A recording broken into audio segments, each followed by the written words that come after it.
สบายดีน้องนักเรียนทุกๆคนคลิปวิดีโอนี้จะพาพี่น้องไปแก้บทฝึกหัดคณิตศาสตร์ม7บทที่12จะเป็นข้อที่4เพิ่นว่าจงคิดไล่เนาะข้อที่4น้อย1บวก 2i ทั้งหมดกำลัง3นี้เท่ากับเท่าใดเอาก่อนที่จะไปแก้เลขข้อนี้ก็ขอแรงเสียแรงใจกดไลค์กดแชร์และติดตามช่องของอาจารย์เอาไว้เด้ออยู่ในนี้เลขที่ให้มานี้เราสังเกตเห็นว่า1บวก 2i ทั้งหมดกำลัง3เนาะดังนั้นวิธีการแก้1วิธีหรือว่าวิธีที่1ของเรานี้แม่นจะได้นำใช้ เอกผลควรจื้อเอกผลควรจื้อก็คือ a บวก b ทั้งหมดกำลัง3มันจะเท่ากับ a กำลัง3บวก3 a กำลัง2 b แล้วก็บวกให้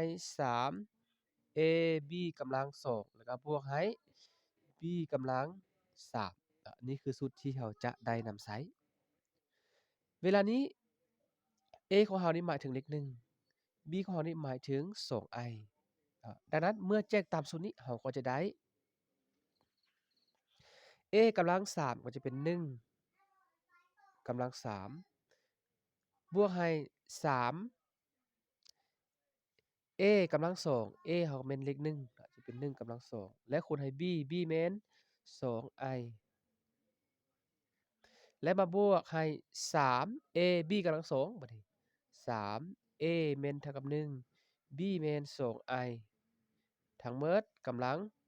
2แล้วมาบวกให้ b กำลัง3ก็จะเป็น 2i ทั้งหมดกำลัง3เท่ากับ1กำลัง3เท่ากับ1บวกให้1กำลัง2นี่ออกอยู่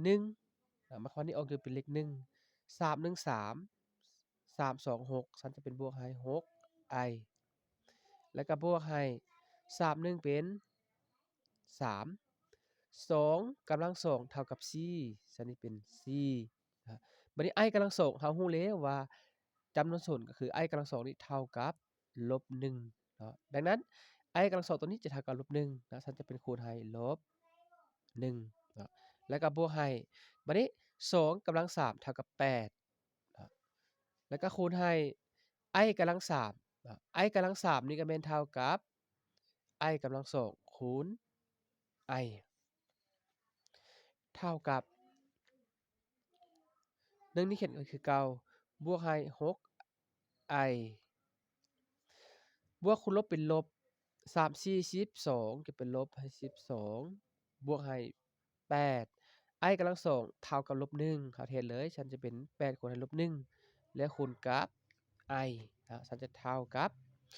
เวลานี้1ลบ12เท่ากับลบ11บวก 6i 6i บัดนี้บวกคูณลบนี้เป็นลบฉันจะเท่ากับลบ8เพราะว่า8 1 8จะเป็นลบ 8i